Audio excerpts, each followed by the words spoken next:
Hi, my name is Peter Conquest. I am the Director of Telco for Hybris. Today I'm going to be talking about the challenges that telcos face in the market and how Hybris can address these with the omni-channel solution we provide.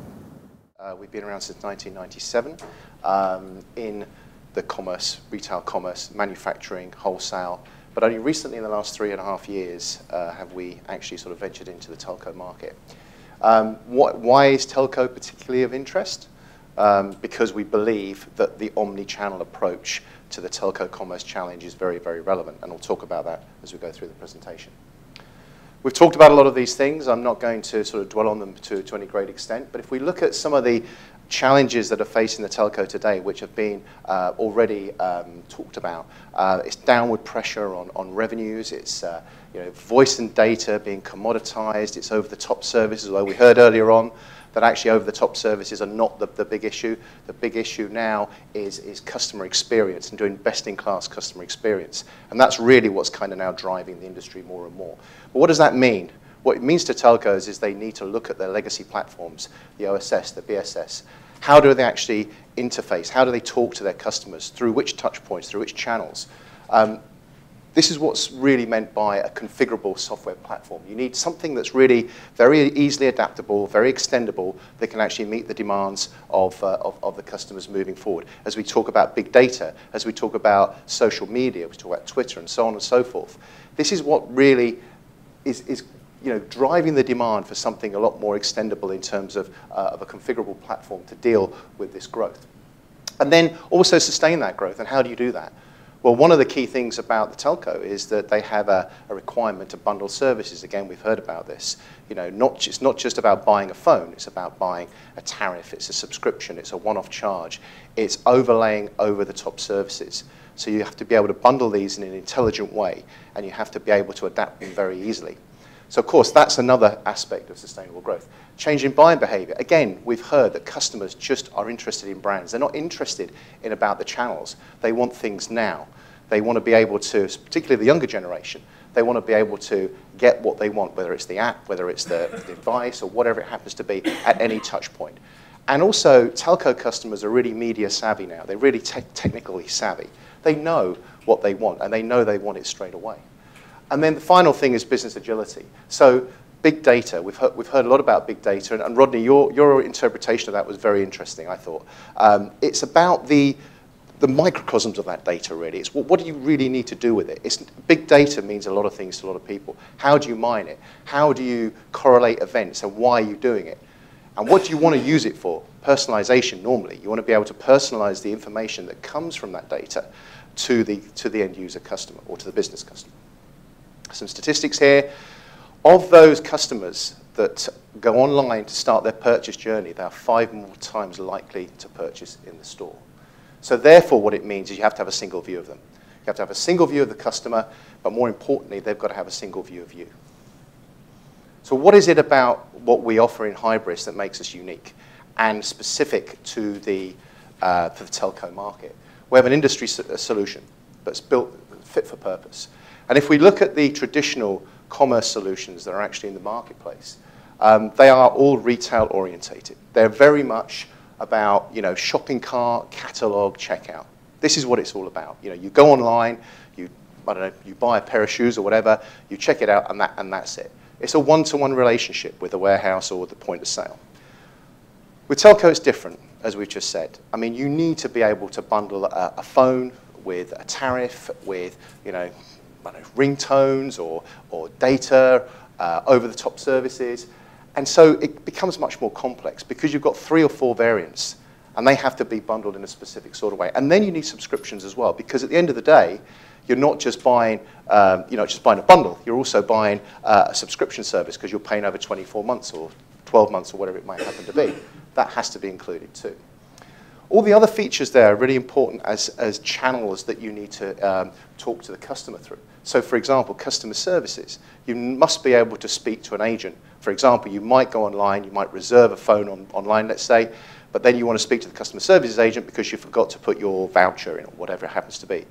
So that agent can actually take that information, can record that, and you can continue your journey so that when you get to the store to fulfill that particular order, all that information is available, and you can actually, check out effectively and buy that particular device. Simple example: buy online, pick up in store.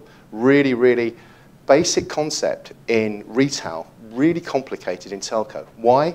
Because of the complexities of a telco, because of the warehouse, because of where the inventory is, because of the complexity of the different types of products and services that combine a bundle. So customer service is very important. Content management is also very important. You've got to have a good content system that enables you to be able to provide device features, rich media, telling the customer about that product, and also being able to update that content on a regular basis with a good workflow engine behind it, and then also being able to extend that to the web content management so you can build propositions and manage those propositions going forward. Finally, the omni-channel, which is what a lot of this is about. How do you then offer a complete fulfillment service via the store? So the customer can actually check online, find out where that particular device is in the enterprise. It could be anywhere. Be able to reserve it, have it delivered to the home or to an office, or pick up in a local store. Very, very important. Click and collect, and the concept I just talked about there is endless aisle. Again, something that telcos are starting to look at more and more now to fulfill those order criteria. A little bit about who we are, where we've come from, some of the familiar analyst reports there, Gartner and Forrester Wave. You can see where we're positioned now in the top right-hand quadrant of both of those. Just some statistics very quickly. We've actually, since I joined the company back in 2011, or 2010 actually, 2011 was really when we started, we've actually sort of expanded really rapidly. So you can see in the top right-hand, the right-hand corner there, what we've actually achieved in terms of revenue. Nothing major about that number, except when you look at the number of customers we actually have from a position where we started 3 years ago of nothing. We have something like 19 customers in total now. So what is it about the accelerator? Well, it's a rapid starter store. So when you actually build your commerce model, what you have is the ability to be able to implement very, very quickly. In the case of 3, that was 6 months from start to finish, which is unprecedented in this industry. It's normally 18, 24 months to have a fully implemented telco platform. E+, which was most recent, about 6 months ago, I think it was, about September, third largest operator in Germany, implemented in 3 months from start to finish. So what is it about the content we talked about here? Having rich information, being able to expose this information to the customer. Here we have a device. Obviously, you've got specs, variants, descriptions, so on and so forth, images and video we talked about earlier. But also, when the customer is navigating, you also want to be able to give them other options to either upsell them or give them other types of products that other customers have actually chosen, who have chosen that same product. So cross-selling and upselling, really, really important. Being able to give them summarized plans as well. So, for example, here you can see one plan with the number of minutes, the number of calls, number of texts, and so on and so forth is easily summarized. And then also having a collaboration and workflow engine so that when you actually build the business user interface, create the proposition at the front end, you're then able to use the workflow to have the sign-off and approvals at each particular stage. And also when we're looking at customers, telcos need to know where those customers are coming from. So if you happen to know, for example, if they come from an affiliate site, or if they're a returning customer, or it's paid search or whatever, you treat that customer in a different way. So for example, here you could actually have navigation by cost, by duration, by brand, by feature. All this is configurable. It's called guided selling. Being able to guide the customer to the particular product and service that they're looking for. And this is also based on personalization rules as well. So if you know, for example, that customer is from a particular socio-demographic segment or age, you can target the actual response based on that information and produce very quickly a website that actually has that information in it and the proposition. So this is where we talk about the CMS, which actually puts the business user in control, creating the front end, which can actually be mobile. It can be on the online channel or whatever. This is something that is created very easily within the business user environment. So you can have rich media content here. So it could be descriptions of phones, could be videos. You can have a pop-up editor, so if you want to change it very quickly, depending on the customer demands, you can do that. You can change the banner or whatever. And of course, the biggest free traffic source is the SEO, as opposed to paid advertising costs. And here is where we talk about how we draw the information in. So from a product point of view, where do we get this information? How do we aggregate this data? So it comes from a lot of different sources. It can come from spreadsheets. It can come from billing data. It can come from different OSS systems. We have to be able to manage all of this content in a central place. And this is what really underpins the product and its capabilities. We can take also streaming data from open source systems, like, for example, in this case, IceCat Data Pool or CNET. Very, very important then that you be able to update the data on a regular basis, either in real time or in batch mode or whatever, because if a certain component actually changes, an attribute, for example, like, I don't know, the pixels on a camera, you want to be able to update that particular data slot in the PCM, so the next time that product is updated, there's only one update that needs to actually happen. So here's some examples of what I just talked about there, some of the rich data that you can actually get, obviously, from various sources. You can enhance that information with product descriptions, with marketing information, with pricing, with the bundling we've talked about earlier on. The content contributors obviously do all of this, and then once they've created that, publish that content to these various downstream channels. And the point here is that all of these channels have to be linked. The absolute critical component is that as a customer is actually traversing through all of these different touch points, the information that is actually retrieved is exactly the same. So if I'm talking to the point of sale, mobile, customer service, the information has to be consistent across all of those touch points. Similarly, you have B2B requirements. We have customers like Brightpoint, for example, and here you can see a number of different storefronts for different customers that are actually resident on the same platform. B2B is something we haven't talked about too much, but as we see the growth of cloud-based services, so we're seeing B2B becoming more and more prevalent. And a lot of the customers that I deal with right now are looking at these B2B services more and more. So here we see an example of Brightpoint. Some of the key features here is it utilizes the B2C capabilities. So a lot of the things like the search criteria, the comparisons, and things like this are pretty much the same. But of course, the differences are things like hierarchies, approvals, being able to identify, who is responsible for ordering how many devices or whatever it might happen to be.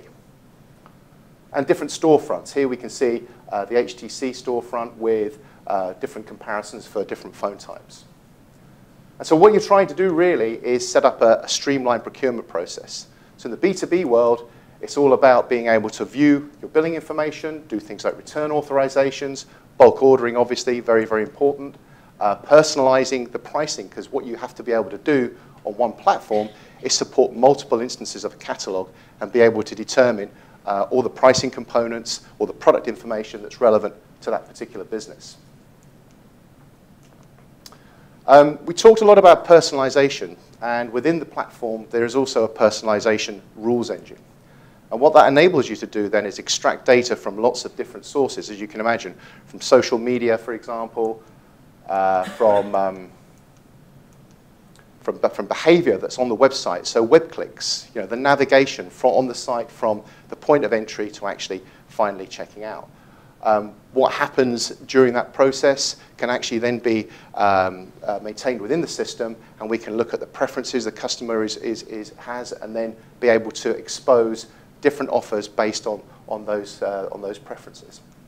So it could be, for example, a site version could be, I don't know, data usage has been so high they need an LTE router, or it could be something to do with gaming. The point is that we can actually create those algorithms to be able to surface those different options for the customer as and when required. So site versioning, promotions, targeted newsletters, next best offer in the call center, all actually help to sort of communicate with the customer in a more relevant way. And then we have, so that's talked about the functionality mainly. What we have now is the business agility side of it. The platform has to be agile enough to be able to adapt to new technologies. And as we talk about the new digital age, and we talk about the, telcos now becoming leads in the digital world, we're talking about entertainment and things like this. It's really important that the platform is adaptable and can extend to be able to adopt or adapt these services. We've had shopping carts in 2002, simple shopping carts, right up to today's date, which is the full digital age. And now what we see is A lot of customers having to upgrade the platforms to be able to accommodate those new technologies that are actually being forced on them. So what you need is a platform that is actually ubiquitous, that you can upgrade very, very easily. And then finally, there's the cross-channel, the ability to be able to fulfill the order in the store. So this is really related to the endless aisle approach, where you can actually choose your product. You can go into the store. You can also have an agent working on a tablet, which actually surfaces all the information that you have on the website and can actually help you drill down into new offers or cross-sell or upsell or whatever it may happen to be, so that you can actually buy in store as well. And this is really, really important. And so the store fulfillment side of it is now becoming more and more critical as we see the retail aspects getting more and more important. Some examples there of some of the results that we've had throughout the world, actually. In B2C and B2B, we're seeing an increase of 18% in the average revenue per user, 50% in reductions of call center costs in one particular instance, 3 months implementation, also daily deployments of new functionality. What's really important here for telcos is not having to spend months and months designing new propositions to actually take to market and have to work closely with IT. So it enables the business user to be able to create the propositions much more quickly, and sometimes on a daily basis or even hourly basis.